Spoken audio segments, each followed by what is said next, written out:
e vai experimentando isso, até que a gente obtenha um certo nível de liberação.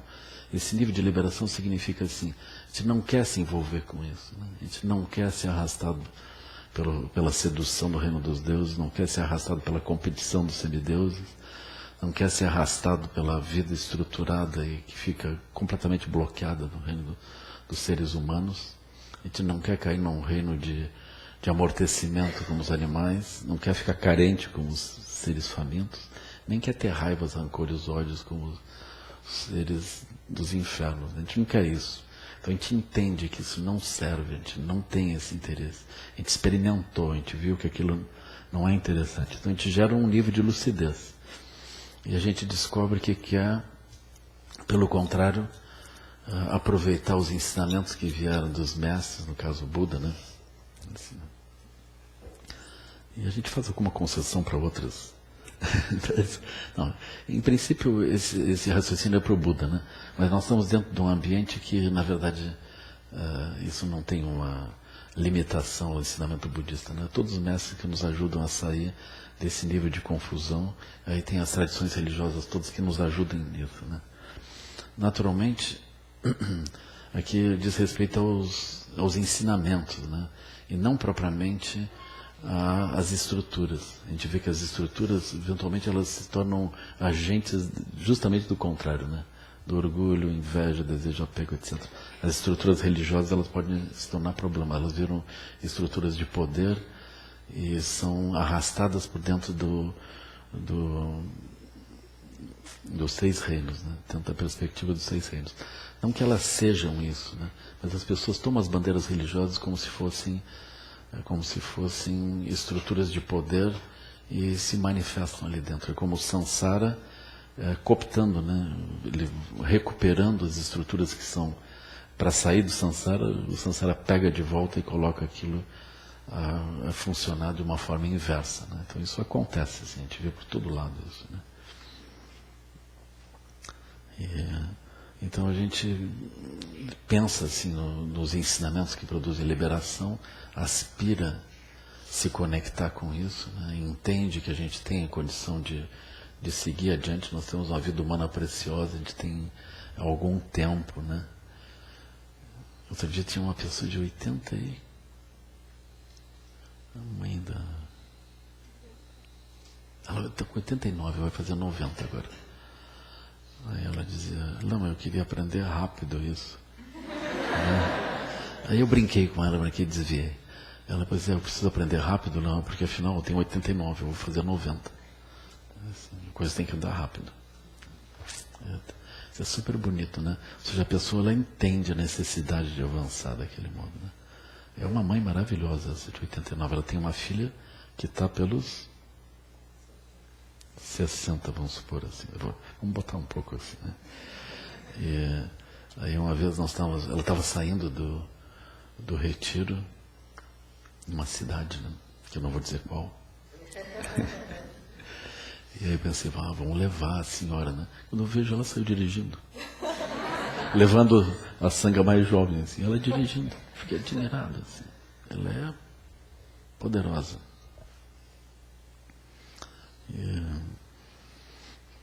Então, esse é o ponto, né? Quando a gente tem aquela decisão, né? Eu quero andar. Eu não quero mais ficar com a minha mente perdida, esvoaçando, ter que me acordar, assim, uma vez por ano. Uau, onde é que eu estou? A pessoa acorda, assim, né? Ou não, né? Então, é super importante a gente entender que a gente entra em bolhas de realidade que nos tomam, nos arrastam. E a gente precisa escapar disso. A gente precisa ter lucidez, né? Mas durante um tempo a gente não sabe nem o que seja lucidez. A gente não experimenta bem isso. A gente não sabe distinguir o que é lucidez do que é a situação comum. Quando a gente pensa sobre as coisas, a gente diz, eu estou pensando lúcido, mas o que é lucidez não é? Como é que isso se relaciona com o pensamento comum, que parece lúcido também, né? Como é que é isso, né? A gente não sabe. Mas a gente pode ter alguns flashes, a gente descobre que aquilo é interessante, é bom, a gente não deveria perder. Aí quando a gente encontra isso, é super importante a gente entender como essa senhora, que a nossa vida é impermanente. Ou seja, a gente pode ter essas condições favoráveis, mas isso escapa. Repentinamente, né? Assim. Quando a gente lê a lista dos mortos, né? Estou lembrando disso. Aquilo escapou deles, né? Escapou, assim. Mesmo os praticantes mais jovens, a gente perdeu vários praticantes mais jovens, né? Não porque o Dharma tenha causado problema para eles, imagina-se, né? Mas porque a vida pega as pessoas mesmo, né? Ou seja, quando nós estamos vivos, é bonita essa analogia do John Limpa, né? Ele diz, o bardo da vida é como um pássaro pousado num galho. A gente sabe que vai ter que voar adiante. Porque ela não é uma situação permanente, né? Isso é bonito, lembrando, né? Então nós estamos pousados num galho. A gente olha para cá, olha para lá, mas nós vamos ter que voar. O bardo da vida é impermanente. Aliás, os bardos são impermanentes, né? Então nós estamos nessa circunstância, assim. E, eventualmente a gente tem um outro ser no mesmo galho, ou mais uma turma de seres no mesmo galho, mas nós vamos ter que voar. Assim, um voa, depois o outro voa, aquilo vai indo. E aí nós temos também que entender que mesmo que a gente tenha essa apreciação, a gente quer avançar, nós temos lucidez em alguns momentos, né? A gente tem a vida focada, nós temos estruturas internas que causam problemas.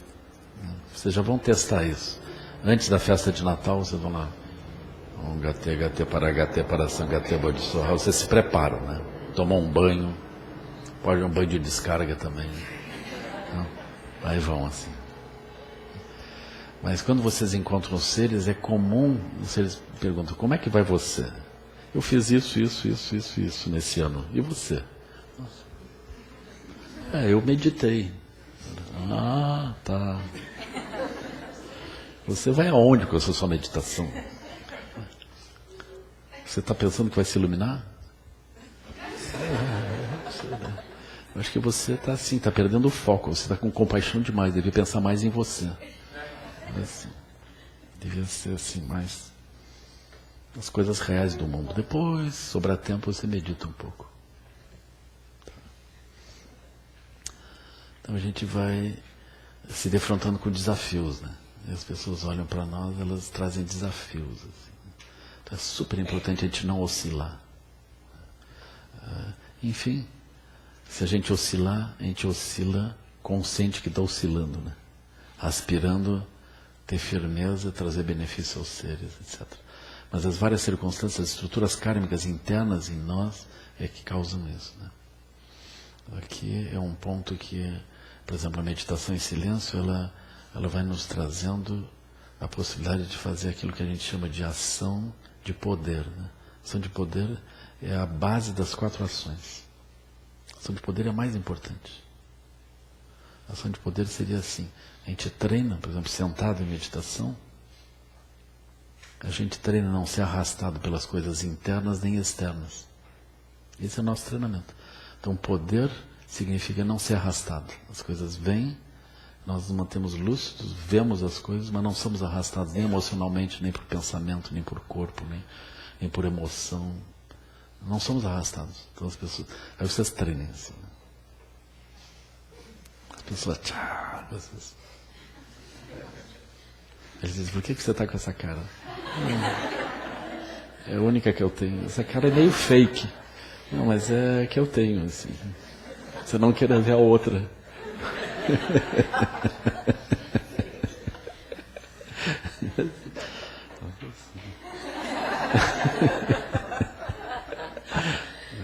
Sempre tem alguém que... Assim, né? Aí, então, ação de poder é isso. A gente não se perturba. Por exemplo, as crianças são ótimas para treinar a ação de poder, né? Elas são incansáveis, aliás, né? São perseverantes. Às vezes tem que passar para a avó, assim, a pessoa não aguenta mais, não passa para a avó. Alô?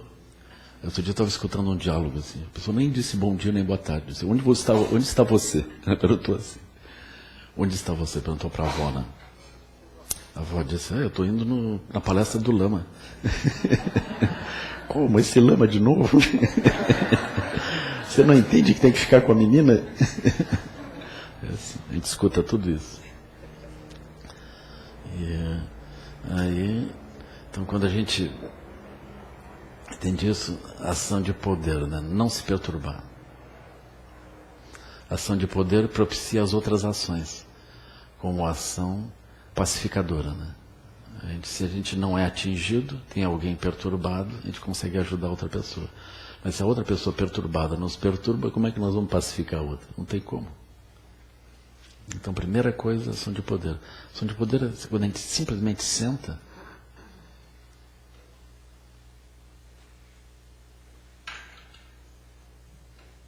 Nós estamos manifestando ação de poder. Aí alguém grita lá, você já lavou a louça? Não se movam.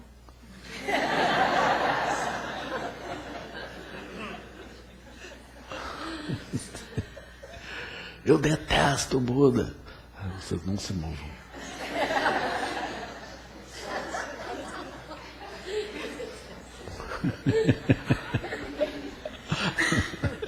Vocês fiquem assim. É o Buda ou eu?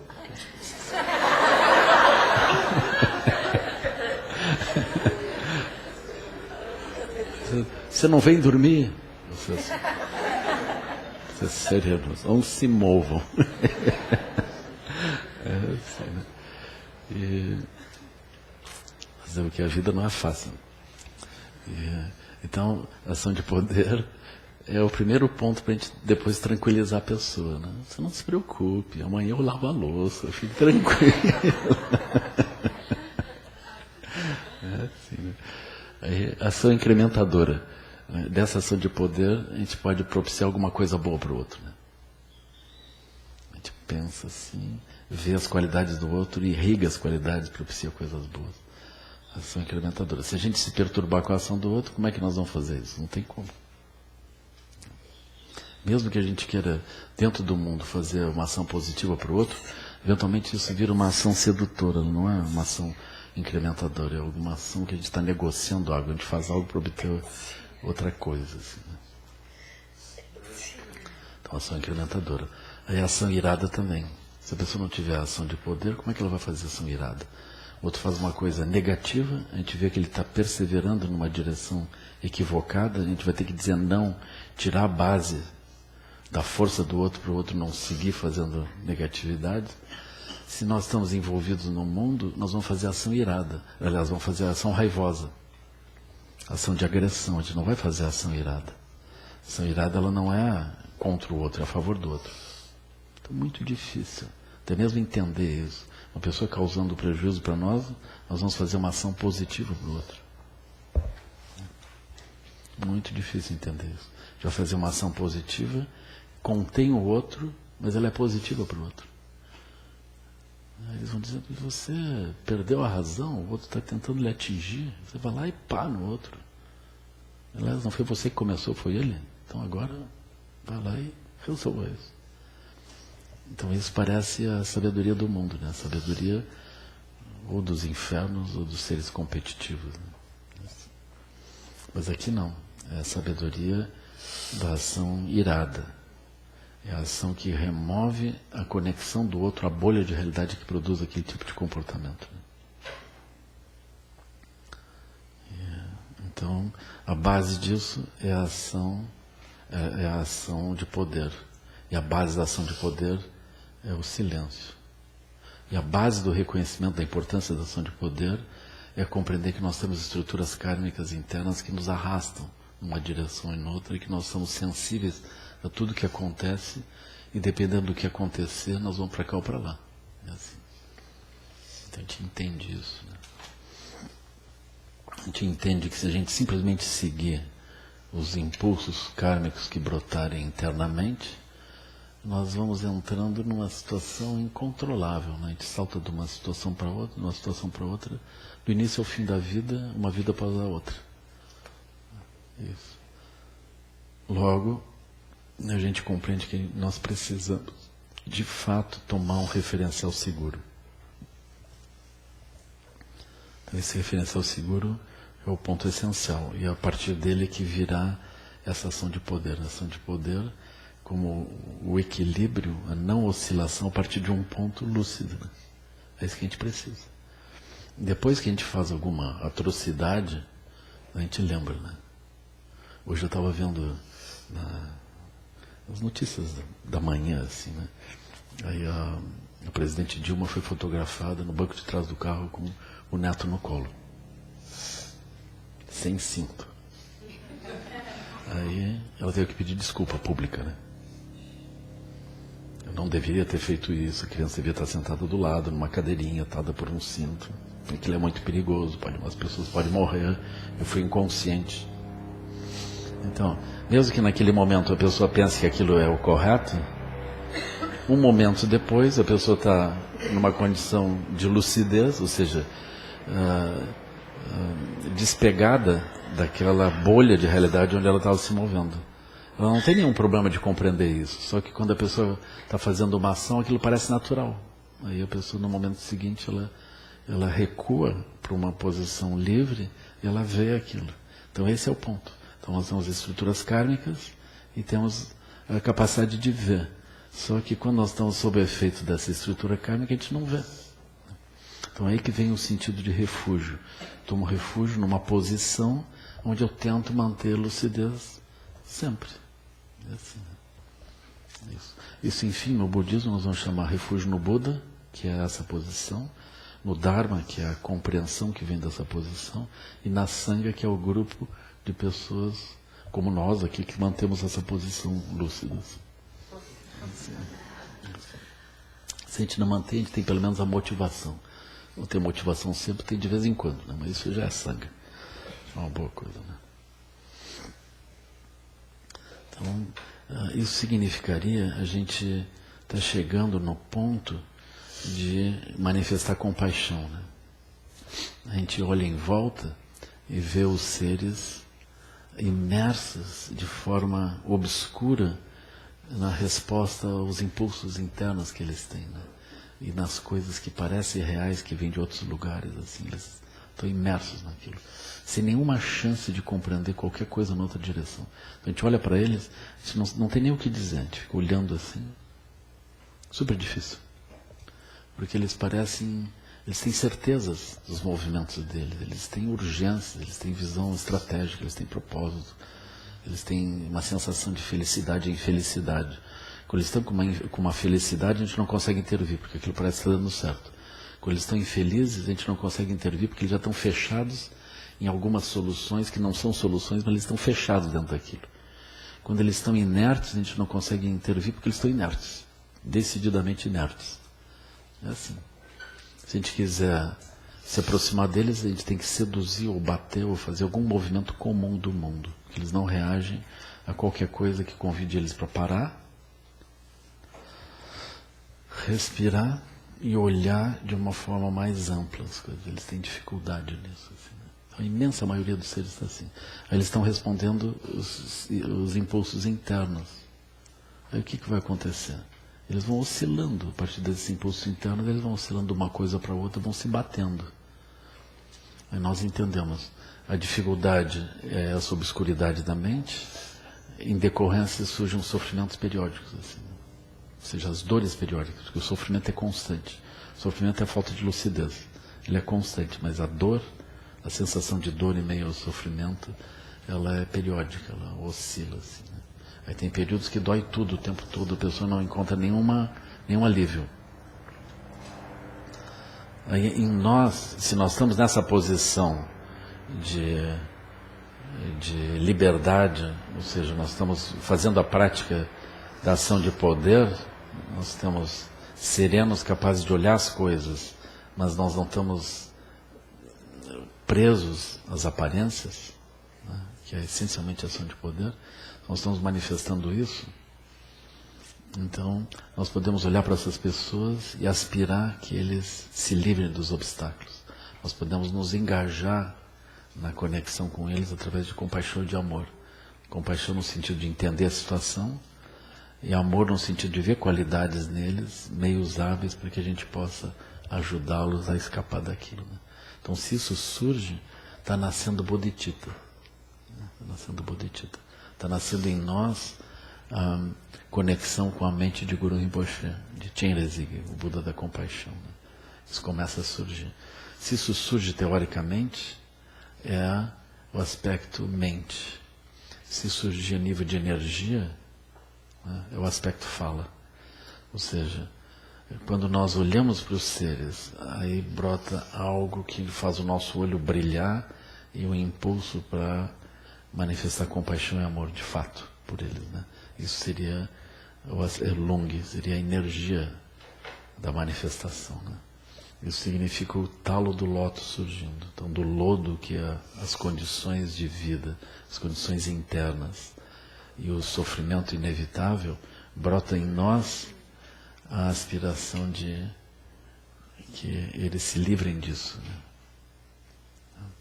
Brota em nós o impulso interno, claro, de trazer benefício a eles. Aí nós descobrimos que a gente não tem meios hábeis. A gente tem esse objetivo, mas nós não sabemos como fazer. Então, constantemente nós estamos trabalhando isso enquanto SEB também, né? Agora, a gente, por exemplo, as escolas, né? Eu acho super maravilhoso assim, que a gente possa acolher as crianças em tenra idade, assim, né? 1 ano, 2 anos, 3 anos, a gente possa pegar eles pequenininhos. Assim.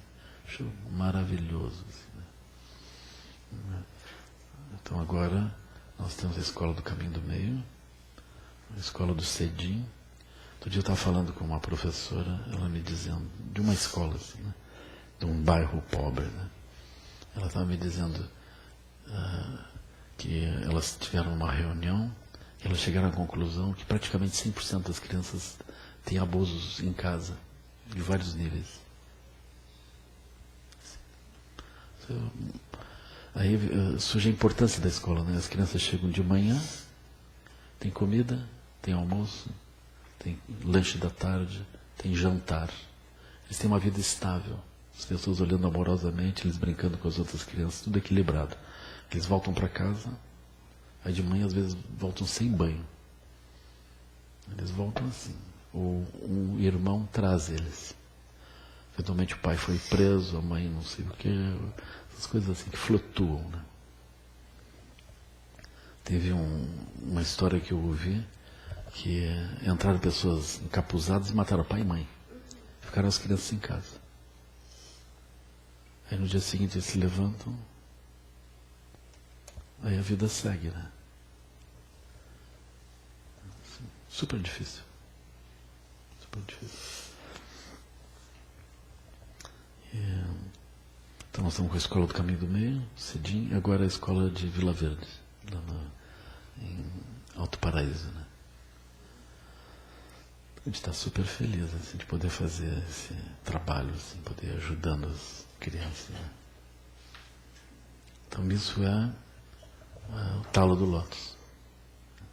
Também tem as pessoas que, em geral, por exemplo, elas querem avançar, estudar, né? A gente fica super feliz também. A gente vê as mães com crianças também, a gente ajuda, as famílias a gente ajuda. E as pessoas agora que têm algum nível de adoecimento, elas queiram avançar em direção à saúde. Agora criou o espaço de saúde no Caminho do Meio. Ele não é grande, é uma coisa ainda pequena, né? E nós vamos funcionar por períodos, assim. Então, por 10 dias, 15 dias, a gente tem um tipo de evento ligado à educação. É como se a gente ligasse saúde e educação. Então tem tratamento e tem educação correspondente para a pessoa fazer as transformações e escapar daqueles problemas que a pessoa tem, né? Então, isso é bem importante. Significam pétalas de lótus, né? A gente está ampliando a capacidade de conectar com as pessoas onde elas estão, trazendo benefício aos seres. Então isso corresponde ao final da etapa de preparação. Quando surge essa aspiração, né? Aí a gente entende que a gente precisaria mais métodos, começa a desenvolver os métodos, vê que os métodos são limitados, nossa capacidade de ajudar os seres é limitada, né? Agora é muito importante se a gente consegue entender também intuitivamente a questão da vacuidade, mesmo que a gente não tenha um estudo ainda, né? Mas que a gente, nessa etapa, a gente tem uma certa compreensão. Essa compreensão seria assim: quando a gente encontra uma situação muito ruim, a gente não fica preso na situação ruim. A gente imagina que aquilo surge de um certo modo, mas nós podemos transformar aquela aparência numa coisa positiva, né? Isso é essencial para educadores, terapeutas, médicos. É essencial olhar para aquilo e não ficar preso na aparência e descobrir como que ele pode gerar uma situação melhor. Como aquilo parece concreto, mas não é concreto. É muito importante isso. Então isso é vacuidade, né? Aquilo tem uma aparência, mas aquilo é uma aparência. Aquilo não é sólido. A gente pode mudar aquilo, transformar isso numa coisa melhor. Mesmo as demissões. Isso pode ser uma teoria, né? A gente tem esse desafio, assim, né?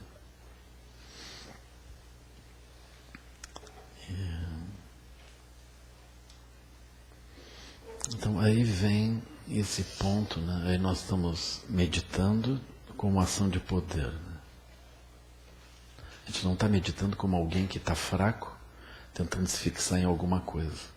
Nós estamos meditando como alguém que repousa numa condição livre, que não é atingível pelas circunstâncias comuns. Nós estamos treinando essa ação de poder, né?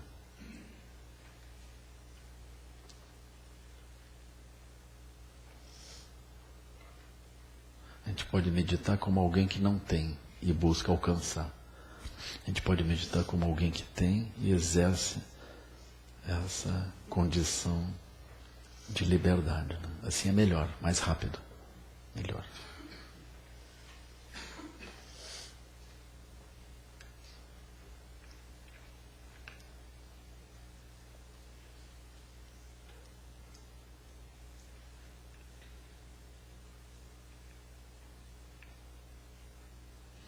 Aí vem Prajnaparamita, que é um aprofundamento nessa circunstância. Quando a gente pensa, vamos ao ponto último, o caminho é, se não o próprio texto do Prajnaparamita, o caminho é o conteúdo, o ensinamento, né, a compreensão daquilo. Por exemplo, se vocês leem o Sutra do Diamante, vocês vão encontrar essa menção assim, né, de que aquele ensinamento, a pessoa já tinha ouvido aquele ensinamento várias vezes, mas nunca tinha compreendido de fato. Mas como que ele já tinha ouvido aquilo várias vezes, se aquilo é o Sutra que está sendo apresentado? Então, a pessoa ouviu o ensinamento, ela não ouviu o Sutra, porque o Sutra ela está vivendo. Ela ouviu o ensinamento várias vezes, mas agora ela reporta, ainda que eu tenha ouvido várias vezes, agora eu compreendi. Como o Buda diz. Então o Sutra do Diamante, ele está relatando esse diálogo, né? Está relatando esse diálogo com o Buda, onde a pessoa, enfim, ela compreende alguma coisa que ela ouviu várias vezes. Então os ensinamentos, eles podem ser oferecidos de muitos modos. Eventualmente eles estão dentro de um sutra, como o caso do Prajnaparamita. Então, isso não quer dizer que esse ensinamento ele está limitado ao Prajnaparamita. Isso quer dizer que esse ensinamento ele está presente dentro do Prajnaparamita, mas ele pode ser dado de muitas formas. E o Buda ofereceu isso muitas vezes, de muitas formas. Uma das formas é o Prajnaparamita. Então, o Prajnaparamita começa com esse ponto, é como se o Buda estivesse repousando sobre essa condição natural, livre, ação de poder. E Chenrezig, ele tem duas figuras principais, né? Elas têm três figuras. A terceira é Shariputra, né? Então, tem Chenrezig, ele está olhando para as aparências. Ele olha para as aparências e ele, praticando também essa ação de poder, ele olha para as aparências e vê que elas são vazias. Então essa noção de vazio, ela está ligada à coemergência. Ele vê que aquilo que surge diante dos olhos dele, ou aquilo que surge como aparências, surge inseparável das bolhas de realidade, dos conteúdos internos que ele estiver manifestando, aí ele vê as aparências de um jeito ou de outro. Essa noção de coemergência, ou aquilo que está dentro dos nossos olhos termina configurando as aparências, isso é um ponto muito importante e pode ser, por exemplo, imediatamente reconhecido através daquele exemplo do cubo, que a gente faz riscos e vê um cubo. E a gente pode entender que se a gente mudar a posição interna, que eu não saberia nem o que dizer, o que é essa posição interna, não. A gente muda a posição interna, o cubo muda na nossa frente, a gente vê o cubo de outro jeito.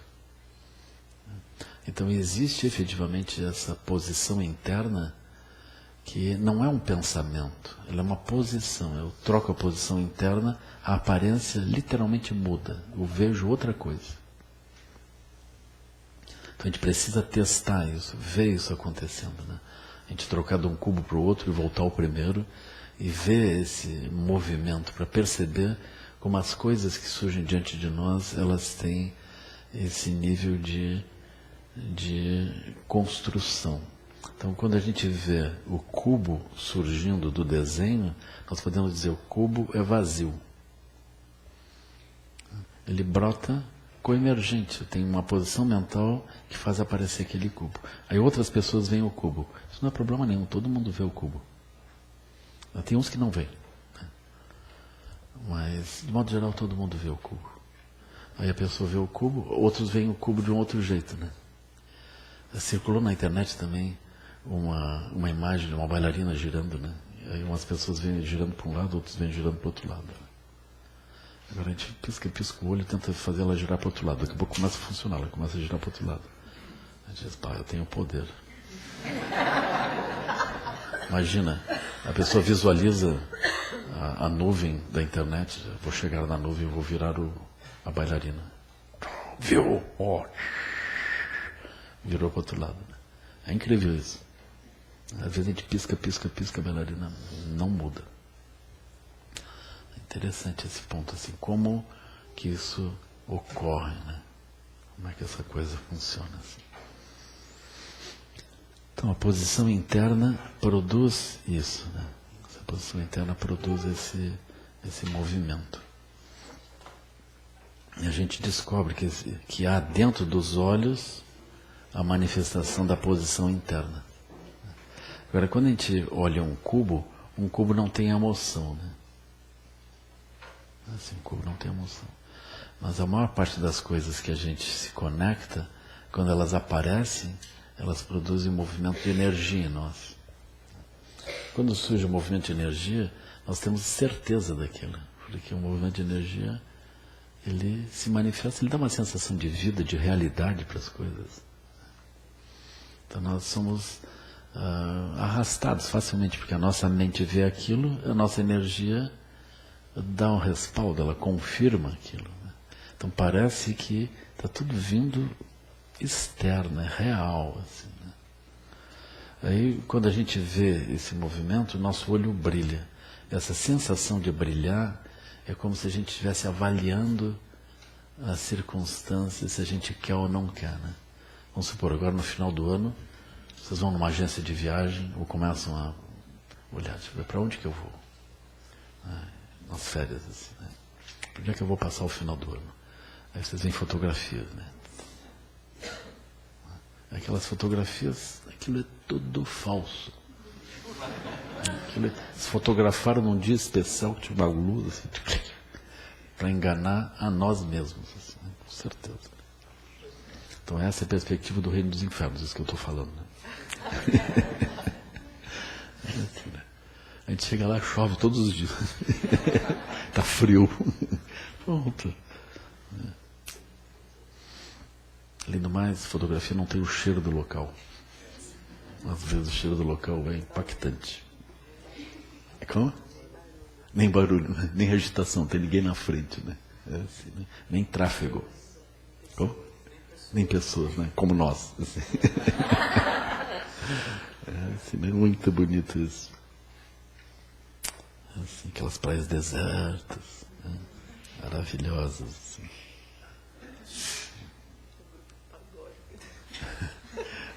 Porta-malas aberto, aquilo. Assim, maravilhoso. A população inteira de São Paulo vai para a praia. Enfim, para o silêncio.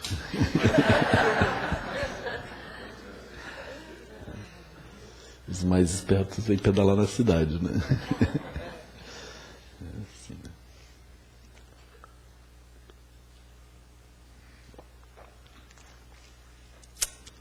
Mas aí a gente descobre que, por exemplo, as fotos, elas não são apenas fotos, elas movem nossa energia. E quando a energia se moveu, a visão ocorre, aí nós tomamos por raciocínio, né? Tomamos o raciocínio e o movimento da energia como referencial. A gente diz sim. Pronto. Aí o impulso de ação ocorre, nós vamos. É isso. Essa é a essência de todos os cursos de graduação, pós-graduação em publicidade e propaganda. É isso. Como fazer essa magia. Né? Então a gente olha para aquilo e brota energia. Agora, por que essa energia é tão importante? Porque de modo geral nós estamos com uma cara meio assim. Né? Aí aparece alguma coisa, e nós aspiramos esse estado de... Nós aspiramos isso. A gente aspira isso porque nós perdemos a capacidade natural de ter energia própria. Essa é a essência do samsara, pessoal. A essência do samsara é isso. A gente perdeu a capacidade da energia própria, a capacidade autônoma de ter uma fonte de energia independente das circunstâncias. A gente descobriu a fonte de energia que vem das circunstâncias ao redor. Então nós ficamos fragilizados, nós ficamos dependentes disso. Né? Esse é o sentido do Freud dizer que a mãe é a origem de tudo. Né? Porque as mães já nos pegam pequenininhos e começam a nos seduzir, a gente fica dependente de que as circunstâncias, elas enfim, sejam sempre favoráveis, etc. É assim. Né? Quando não é a mãe, é a avó. Aquilo vai ser para o revezamento, o pobre da criança. É assim. A gente vai seduzindo eles, vai estragando eles, assim, né? Qual? Daqui a pouco ela está aqui. Né?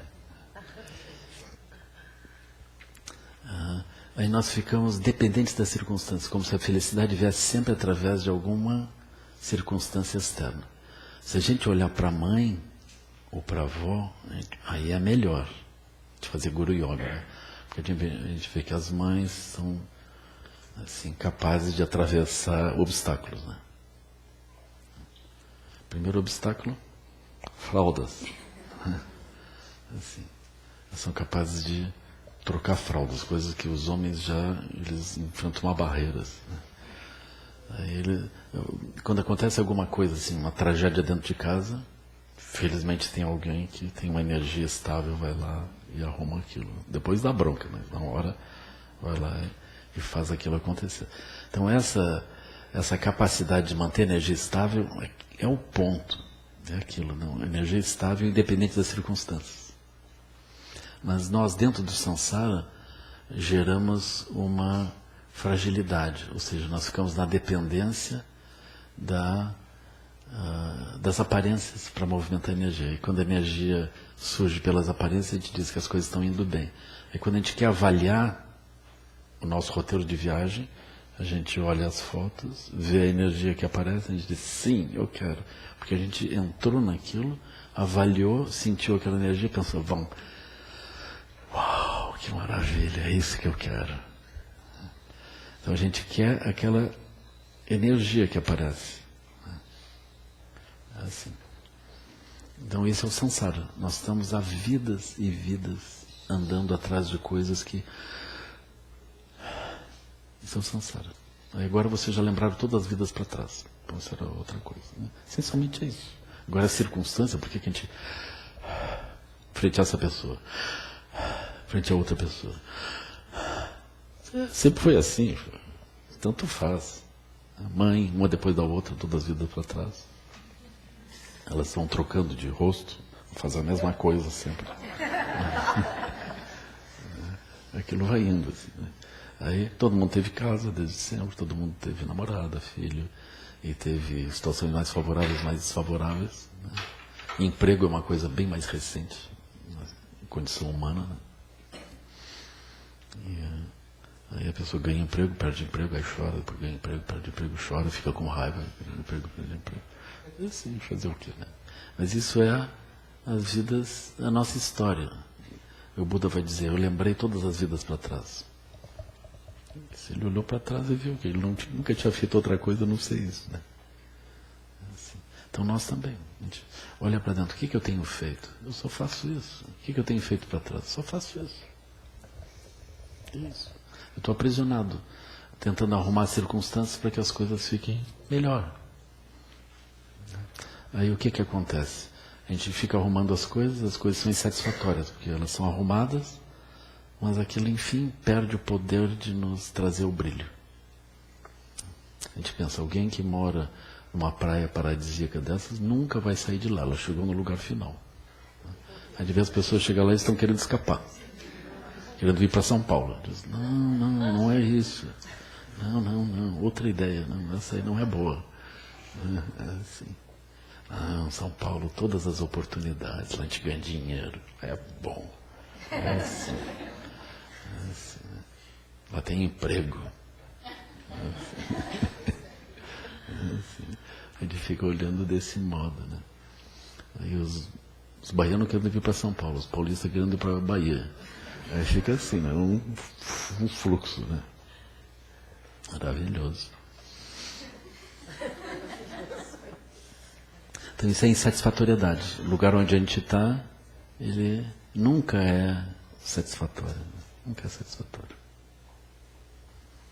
Claro, aí tem sempre uma piadinha de alguém assim. Olha, eu prefiro sofrer em Paris do que sofrer. Aí tem sempre alguém com uma coisa espirituosa assim, né?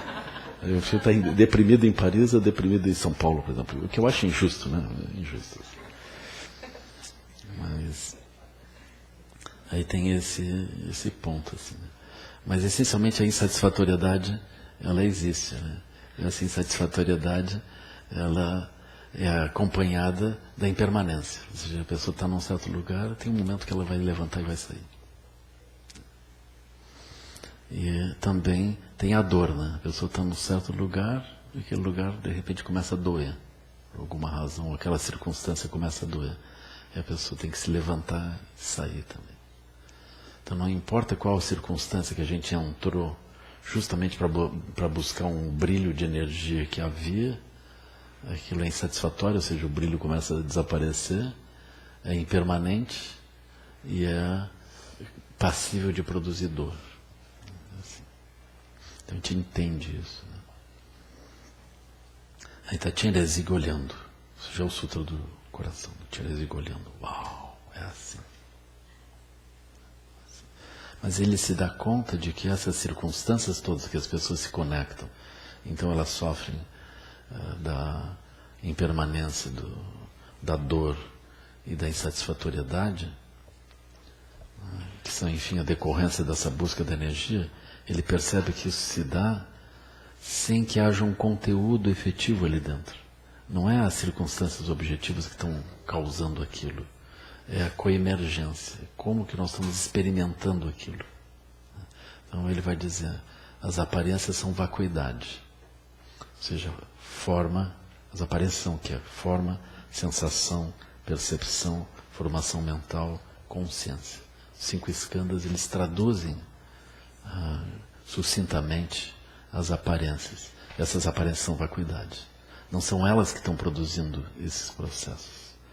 Nós produzimos as aparências através de coemergência, daquilo que nós escolhemos internamente, produz aquilo. Né? Aí Chenrezig se dá conta, ele está nessa meditação, ação de poder, ele está sereno, olhando aquela circunstância, ele não está arrastado por aquilo, ele está olhando as coisas. Né? Aí ele vê esse funcionamento todo, e vê que aquilo não é sólido, não é mecânico, não é uma visão mecanicista, que é inevitável isso. Ele se dá conta de que aquele surgimento objetivo, ele surge por coemergência, ou seja, o mundo interno se espelha, sabedoria do espelho. Né? Aquele mundo interno se espelha nas aparências. Então a pessoa olha as aparências com aquilo. Aí as energias, as impermanências, as coisas todas brotam assim. Aí ele diz, sendo as aparências vacuidade, ou seja, forma, sensação, percepção, formação mental são vacuidade, então o sofrimento pode cessar. Porque o sofrimento ele vem na decorrência de uma aparente rigidez e objetividade das aparências. Como nós não precisamos reagir daquele modo, o sofrimento pode cessar. Nós podemos obter a liberação do sofrimento. Então isso seria assim um resumo do Prajnaparamita, né? Aí, bem no início já está resumido o Prajnaparamita.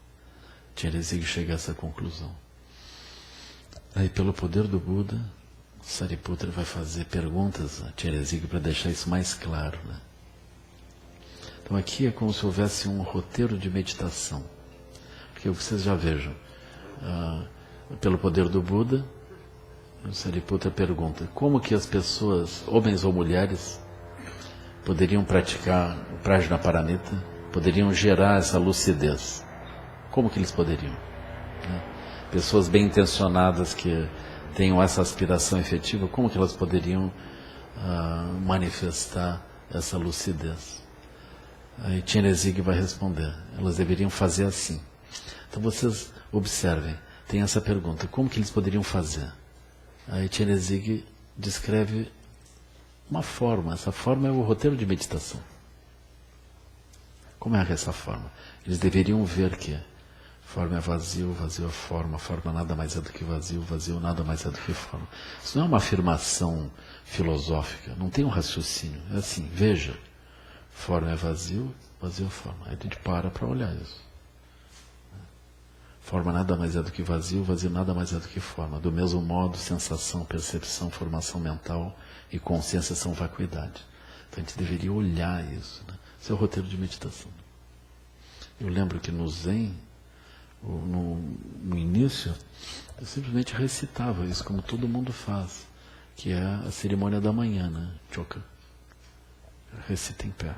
Makaranya Haramita Shingyo Kanji Zaibo. Vai recitando. A gente não está meditando, a gente está recitando. A recitação é uma prática anterior, né? É como se a gente agora memorizasse. Eu sabia aquilo tudo em japonês, assim. Memorizasse sem precisar entender. Porque agora eu porto, onde eu estou, eu porto aquilo. Ele é super importante. Então, se eu decorar, é uma boa coisa. Aí um dia, 15 anos depois, Japão, no Zen assim, 15 anos depois, assim, uau! Shiki fui, kuku fui, shiki shiki sokuze, kuku sokuze, shiki. Sim, forma é vazio, vazio é forma nada mais é do que vazio, vazio nada mais é do que forma, sim. 15 anos, pessoal. Só recitou, foi um bom monge aquele tempo todo. Aí um dia se dá conta que aquilo não era só aquilo, que tinha um tesouro ali dentro. Então eles vão ficando super perceptivos. O mestre diz, faça tal coisa, ele diz, o que ele está querendo dizer com isso que eu vou aprender daqui a 15 anos?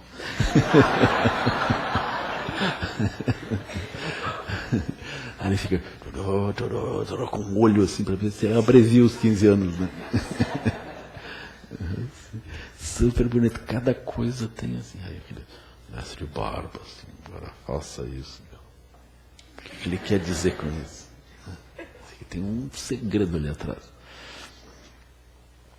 Aí a pessoa se dá conta. O Prajnaparamita é um roteiro de meditação. Aí forma vazio, vazio forma, etc. Aí para nós, muito importante entender isso. Por isso que eu estava trazendo aquela perspectiva, né? Por exemplo, para a gente entender que forma vazio, vazio forma nada mais é do que vazio, vazio nada mais é do que forma, é necessário que a gente tenha essa prática também que o mestre Dogen vai dar, né? Ele se senta em silêncio e respira. Isso não é óbvio, né? Eu lembro que uma vez eu fui numa escola, também numa região carente, assim, né? Aquele monte de meninos, assim. Aí eu sentei como se fosse um mestre Kung Fu. Às vezes eles aprontam isso, né? Aí tu chega num local, aí senta ali dizendo, agora é 9 horas, o senhor tem um tempo até o meio-dia para ficar com as crianças. Aí eles trazem 3 turmas e botam na minha frente ali. Aí eu tenho que ganhar tempo, né? Eu tenho que ganhar tempo, desesperadamente, assim, né? Aí eu lembro, eu estava na Bahia, assim, né? Mas os meninos não parecem baianos, eles parecem paulistas. Estão sentados. Assim. Aí eu aproveitei, vou ficar em silêncio o tempo que eu puder. Aí eu fiz uma cara de mestre irado, assim. Aí eles chegam. Aí virou aquele ser, foi sentando todo mundo. Tudo que eu tinha que fazer é nem piscar, né?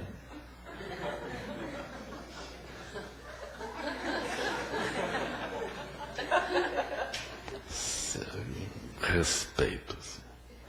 Aí quando eu vi que eles começaram a se mover apesar do respeito, né? Aí eu disse, eu vou dar um treinamento secreto para vocês.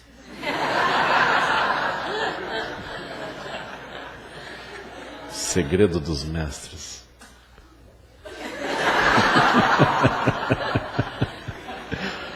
Aí fiquei mais 10 minutos em silêncio. Assim. Aí eu fui ganhando tempo. Eu estava numa situação desesperadora. Né?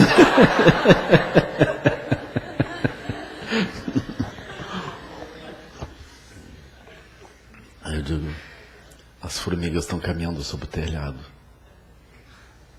De pantufas. Ouçam. Isso.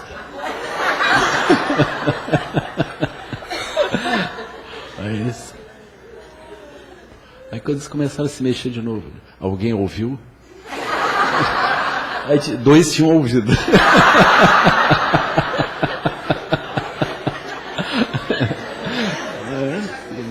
É assim, desespero. Aí com isso já tinha ganho meia hora, né? Aí quando eu vi que eles se agitaram, aí eu me levantei agora.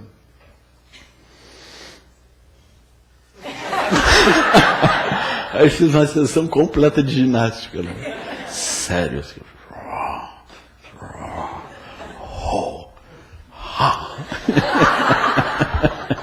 E ele. Aí aquilo foi. Aí nós sentamos de novo. Ganhei mais 10 minutos. Aí foi indo, né? A gente se diverte, né? Agora a situação mais grave também foi na Bahia. Às vezes eu fui num... Como é que chama? Aí eu fui num lugar onde tinha muitas pessoas com deficiência mental, crianças com deficiência mental. Assim. Aí metade da plateia era criança com deficiência mental, outra metade a equipe de enfermeiros e médicos. Eu tinha que dar uma palestra. Não sabia o que fazer, né? Eu faço uma coisa para os pequenos, eu faço uma coisa para os médicos, né?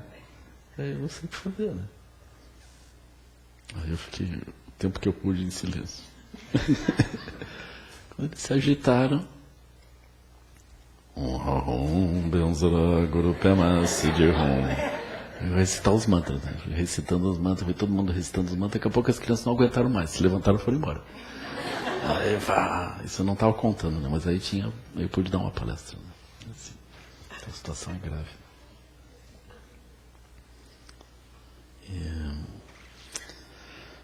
Então, com o Prajnaparamita, a gente vai experimentar isso, né? A gente vai gerar essa capacidade de silenciar atrás. Ou seja, nós temos aparência na frente e nós vamos silenciar atrás. Aí vem o mestre Dogen e diz, você respire. Inspira e expira, inspira e expira. 15 anos depois a pessoa descobre que tem algo em silêncio. Sempre teve. Enquanto a gente inspirava e expirava. E inspirar e expirar é simplesmente o movimento do universo. O universo inspira e expira, ele se move.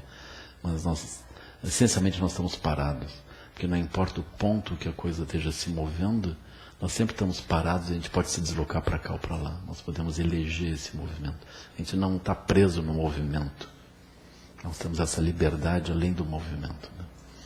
Então, o ponto central do Prajnaparamita, ele está ligado a isso. Então é como o Buda está em silêncio. Ele está nesse ponto, estável nesse ponto. É desse ponto que a gente consegue olhar para as coisas, para as aparências, ou seja, para formas, sensações, percepções, formação mental, consciência. A gente consegue olhar para isso sem ser arrastado. A gente consegue olhar para isso e ver o surgimento dos significados daquilo. Por exemplo, se eu disser que forma é vazio, para a maior parte das pessoas que, aliás, para todas as pessoas que estiverem operando dentro das bolhas de realidade, elas não veem o sentido profundo disso. Elas pensam que isso não faz sentido. Porque dentro das realidades circundantes, a forma ela é muito densa, muito verdadeira. Ou para perceber que a forma é vazia, eu preciso recuar para esse ponto de liberdade. Se eu estou dentro desse ponto de liberdade, aí eu consigo ver a forma vazia, vazio a forma. Uau, sim. Aí aparece essa sabedoria. Então, o segredo disso não é olhar por dentro da bolha, é a gente se colocar nesse ponto não construído, que está sempre disponível, e ver. Assim, como alguém que um dia no seu trabalho a pessoa dá uma paradinha assim e pensa, o que eu estou fazendo aqui? A pessoa tem que fazer isso antes do chefe fazer. O que ele está fazendo aqui? Né? Vou mandar embora. Esse é o aspecto sutil da demissão, é sempre isso. A pessoa se demite antes. Para. O que eu estou fazendo aqui? Aí a pessoa tem esse dia. A pessoa podia estar olhando. Aí o chefe pergunta, o que você está fazendo parado aí? Você não vê que tem que fazer tal coisa? O chefe tem toda a razão. A pessoa tem que estar trabalhando, engajado na bolha. Mas a pessoa nesse momento ela desengajou. Assim. O que eu estou fazendo aqui? A pessoa está quase terminando a tese, né? De doutoramento. Que tese inútil é essa? Não vou terminar isso. Assim, a pessoa, no caso de uma tese, é melhor não pensar, né? É melhor até o fim, né? Mas essencialmente esse é o ponto, né? A gente de repente olha para aquilo, por que eu estou aqui, né? Ou como a mãe, né? Está com 4 filhos. Então, o que eu estou fazendo aqui? Tudo começou eu olhando um catálogo de viagens. Eu apenas fui à praia naquele verão. O que aconteceu dali para frente, né? Não era isso que eu tinha pensado. Não era isso. Aí surge não sei quantas coisas assim, né? Então essa capacidade da gente se colocar nesse lugar livre e olhar, né? Então isso é a essência do Prajnaparamita. A essência do Prajnaparamita nem é forma vazio, vazio forma nada mais é do que vazio, vazio nada mais é do que forma.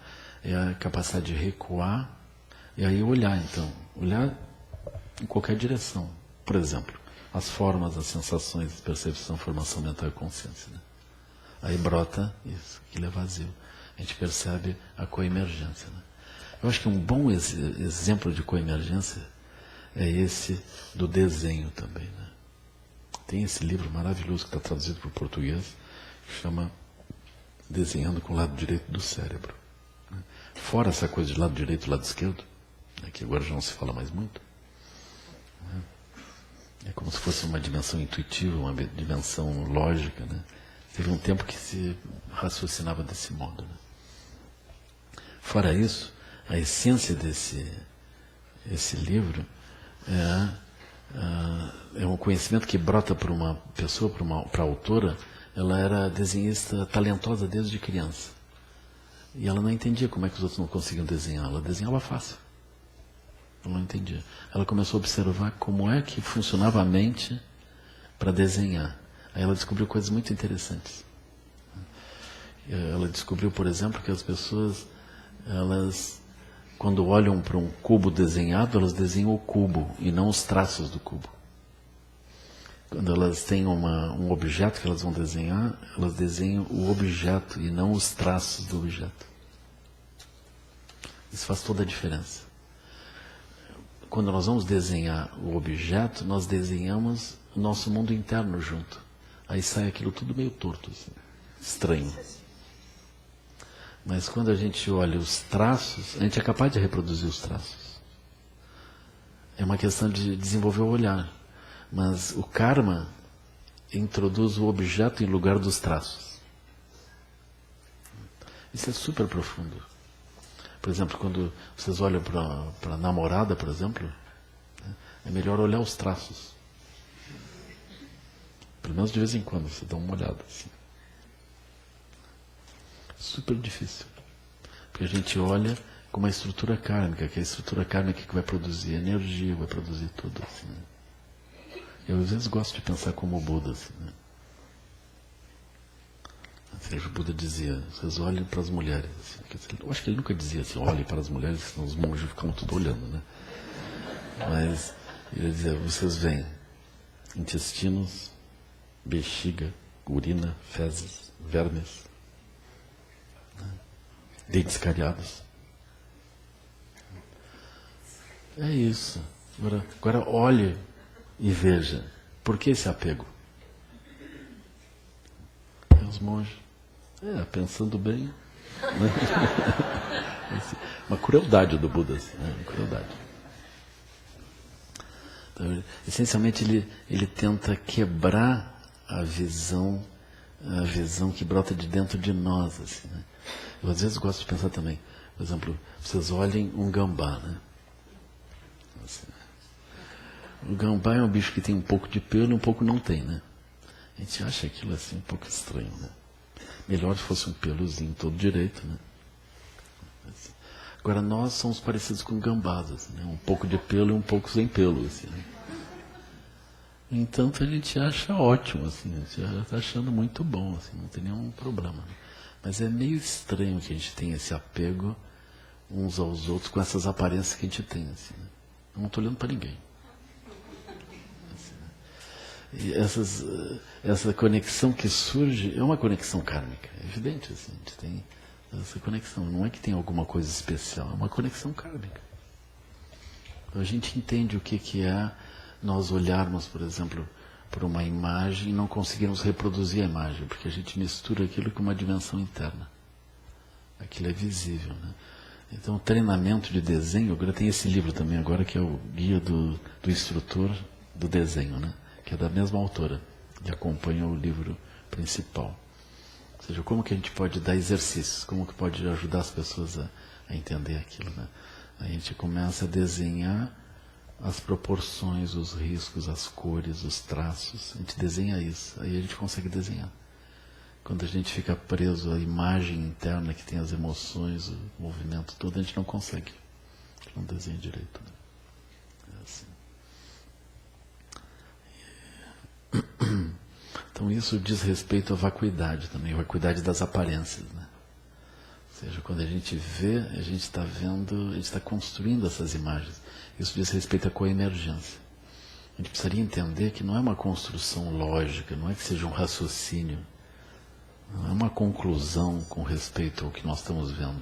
É a própria experiência do ver, que inclui esse aspecto de emoção, de movimento. Né? Então, quando a gente olha, por exemplo, uma foto, e a gente está procurando um lugar para passar as férias, a gente olha aquela foto, ela faz mais sentido de quando a gente olha a foto sem pensar nas férias.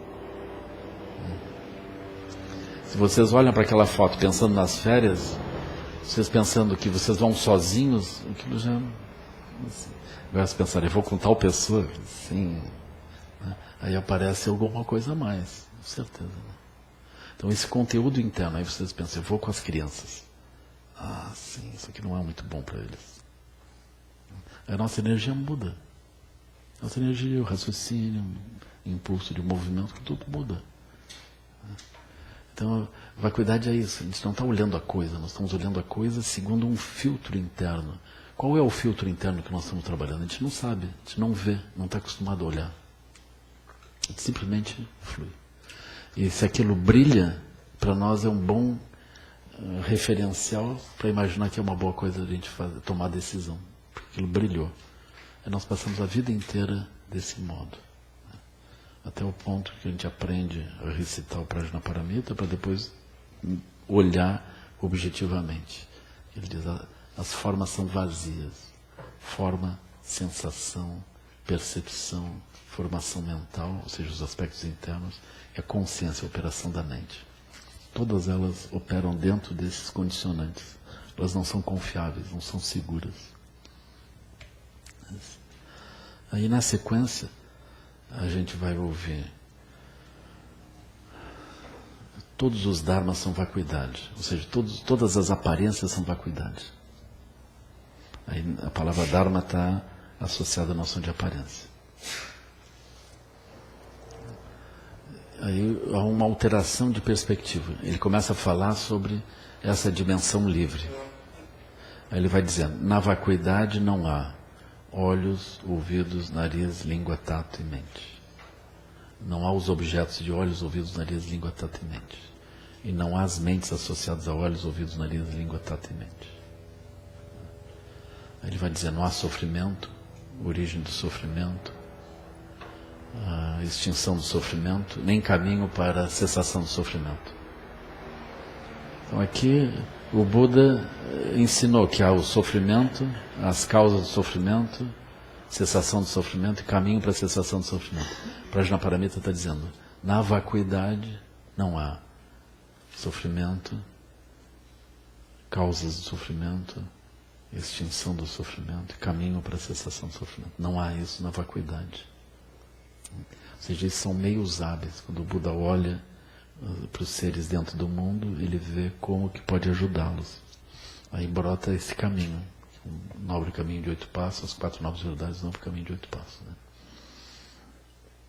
Mas isso na vacuidade não há, dentro desse silêncio não há. Esse silêncio é o gerador de tudo que o Buda fala, mas ali dentro desse silêncio não há as palavras que o Buda fala. No Sutra do Diamante, o Buda vai dizer que ele não encontrou nada. Quando ele atingiu a iluminação, não tinha nada ali dentro, não encontrou coisa alguma. Aí o Subhuti insiste assim, abençoado, você não encontrou nada. E o Buda de Pankara, quando você encontrou com ele, o que ele lhe transmitiu? Transmitiu nada? Não transmitiu nada. Uau! E aí ele tem a sensação, o Subhuti tem a sensação de que o Buda encontrou uma doutrina, encontrou um conjunto de referenciais.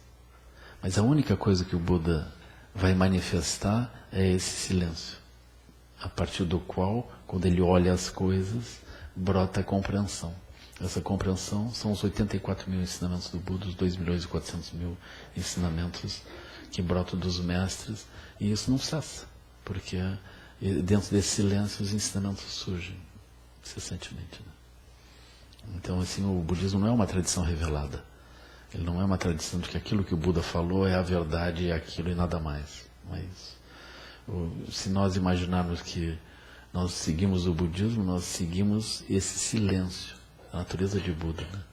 Então a gente entende os ensinamentos do Buda e a gente tenta ver se aquilo brota na nossa mente, do mesmo modo. Se aquilo brota, é sinal que a gente está no ponto onde o Buda estava quando ele gerou os ensinamentos. Se a gente lembrar tudo de cor, for capaz de recitar tudo de cor, não é uma grande coisa.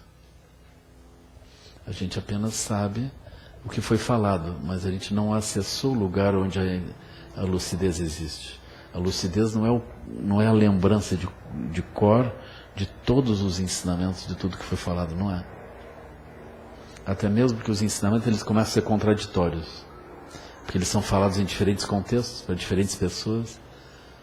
Eles começam a ser contraditórios, a gente começa a ficar com dificuldades. Assim, né? Esse é o ponto. Né? Então vocês imaginem assim, a essência dos ensinamentos é que nós sentamos nesse silêncio, a partir desse silêncio nós olhamos as aparências, aí brotam os ensinamentos do Buda todos. Então o que o Buda vai ensinar não é uma obediência a um conjunto de coisas que já foram faladas, mas é acessar essa mente livre que nos permite ver direto. Assim, o budismo ele é vivo, ele se refaz constantemente. É uma boa explicação também para a gente encontrar diferentes linhagens, diferentes ênfases em ensinamentos, diferentes formas de ensinar. Porque depende das circunstâncias mesmo.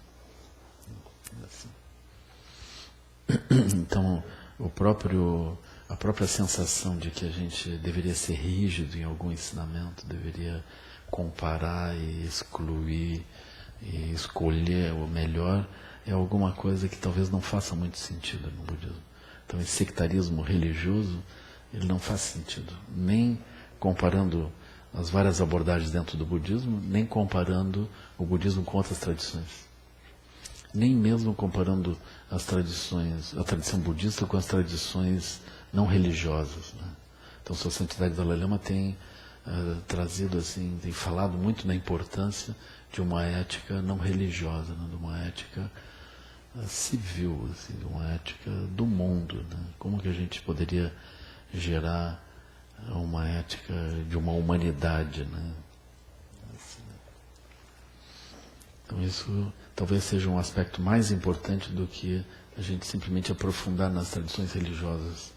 Se a gente gerar uma ética leiga, que todas as pessoas possam se referenciar, a gente vai gerar um comportamento melhor, o mundo vai ficar melhor. Assim, né?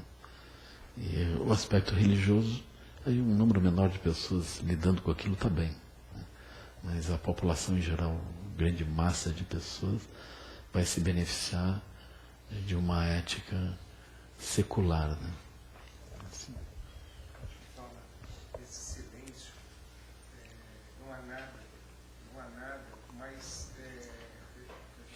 meio que é luminoso, criativo, enfim, essa luminosidade, essa radiância, essas qualidades, essas características também são qualidades. É sim, por exemplo, vocês olham a fotografia da praia. Ali, na verdade, vocês vão ter papel colorido, né? Mas a nossa mente, aquilo brota como felicidade, a gente se viver. Esse é o aspecto luminoso da nossa mente. Né? Ou vocês olham alguma coisa, vocês olham um terreno assim. Oh, uau! Eu já vejo a minha casa aqui. Eu já vejo tais coisas. Isso é a luminosidade da mente. De onde é que vem aquilo? Aquilo está vindo de um espaço livre da mente. Né? Mas isso é alguma coisa, não é? Não, isso não é alguma coisa que esteja presente lá. Isso é produzido sob condições. A gente olha aquele terreno com o olhar de um biólogo, a pessoa produz uma coisa. Se olhar com o olhar do engenheiro, produz outra coisa. Se olhar com o olhar do corretor de imóveis, produz outra coisa. Então a gente vai dependendo do olhar, nós construímos. Então esse silêncio, ele tem a capacidade da construção, mas ele não tem as construções todas guardadas.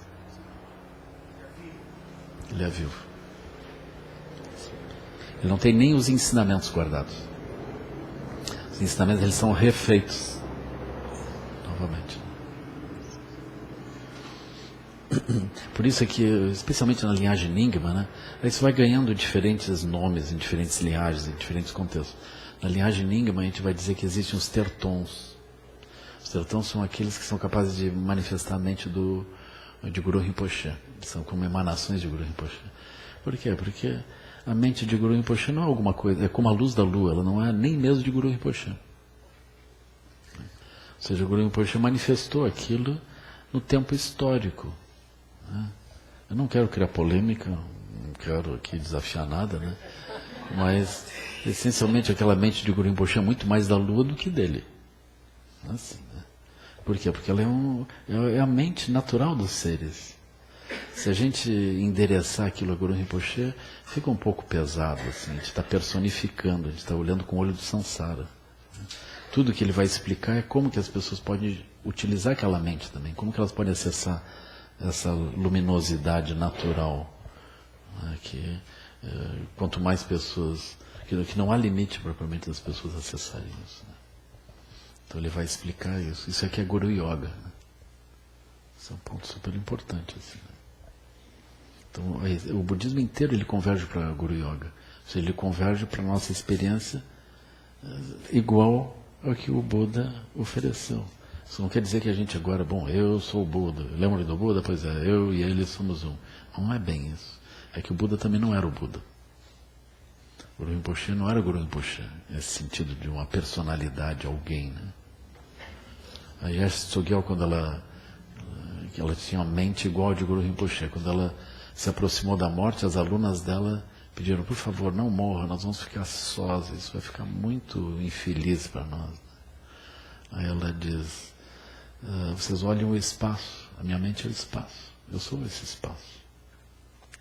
Então é isso, ela aponta isso, em nenhum momento vocês vão estar separados de mim. Então, do mesmo modo, os tertons são aqueles que realmente compreendem isso. Em nenhum momento nós estamos separados de Guru Rinpoche. Porque a essência de Guru Rinpoche é o silêncio da mente. Só que é um silêncio vivo. Ele tem uma intencionalidade de compaixão. Ele tem a lucidez de Chenrezig, compassiva de Chenrezig, e tem a lucidez aguda, cortante de Manjusri. Ele corta a ignorância. Então, isso é Guru Rinpoche. Ele se envolve com as coisas, se move no meio do mundo, ajudando as coisas a acontecerem. Né? Então aí é justo que os tertons existam. Os tertons são os seres que manifestam a mente de Guru Rinpoche. Por quê? Porque a mente não é dele. Assim, né? Aí como o Dojo Rinpoche, por exemplo, ele é capaz de pegar os textos todos da tradição Nyingma e arrumar os textos. Por quê? Porque as pessoas foram traduzindo e traduzindo as traduções e copiando aquilo à mão e lá pelas tantas aquilo não está bem fiel. Aí precisa alguém que tenha a mente original olhar para aquilo e arrumar, acertar o significado daquilo. Super bonito isso. Aí o budismo ele é vivo nesse sentido, né? Completamente vivo, porque a tradição do budismo não é a tradição de uma receita, é a tradição daquela capacidade. Aí quando aquela capacidade ressurge, a lucidez inteira ressurge. Né? Super bonito isso. Então o Prajnaparamita é uma chave dentro disso. Né? Uma chave. Aí nós sentamos e vamos olhar isso. Né?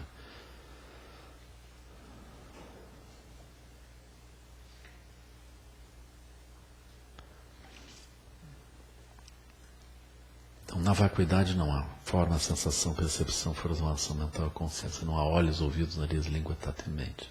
Não há sofrimento. A gente podia dizer, o mundo é pleno de sofrimento. Não, mas na vacuidade não há sofrimento. O sofrimento se dá dentro das bolhas de realidade. É isso. Não tem sofrimento.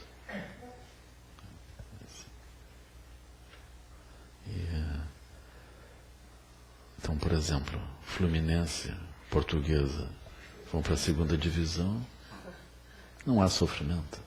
Aí os torcedores dizem, como que não há sofrimento? O peito está rasgado. O Grêmio, pensa, né?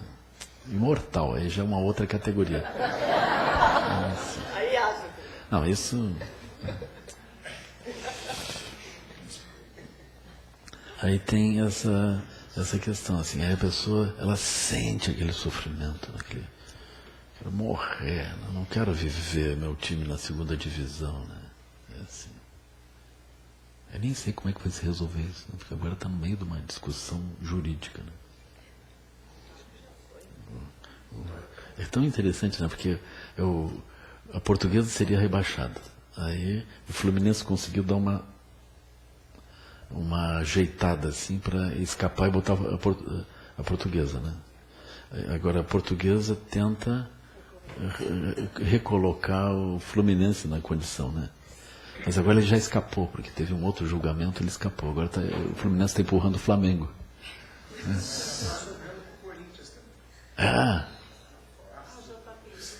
Mas isso era muito justo.